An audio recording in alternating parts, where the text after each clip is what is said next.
আসসালামু আলাইকুম এভরিওয়ান। অনেক সকালেই চলে এসেছি পাখির কলোনিতে এবং আমাদের যে পেঁচা সেই পেঁচাটাকে আজকে মাছ খেতে দিয়েছি। আজকেও ধরে খাওয়াইতে হয়েছে, বড় একটা মাছ খাওয়াইছি, মোটামুটি এই সাইজের। এই পর্যন্তই খাওয়ানো যাচ্ছে, আবার বিকালে চেষ্টা করবো আরেকটা কিছু খাওয়ানোর। পোকামাকড় বা অন্য কিছু খাচ্ছে না, খুব কষ্ট হয়ে যাচ্ছে।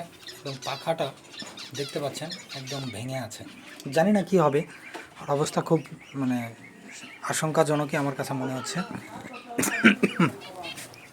বাজুরি টিকাটা এর সাথে মোটামুটি মিটিং করা দেখেছি, কালকে মিটিং করার চেষ্টা করছে, তার মানে এর সাথে মিলে আছে। এই বেঙ্গলি ফিন্সগুলো ভালো আছে এখন পর্যন্ত আলহামদুলিল্লাহ, এবং আমার যে ফিন্সগুলো সেগুলোও ভালো আছে। আর কুইলগুলো ডিম দিচ্ছে, দুটো তিনটে চারটে এভাবে প্রতিদিনই ডিম দিচ্ছে। তো এই ছিল আজকের আপডেট, দেখা হবে পরবর্তী ভিডিওতে। সবাই ভালো থাকবেন, সুস্থ থাকবেন এবং আমার চ্যানেলের সাথেই থাকবেন। আল্লাহ হাফিজ।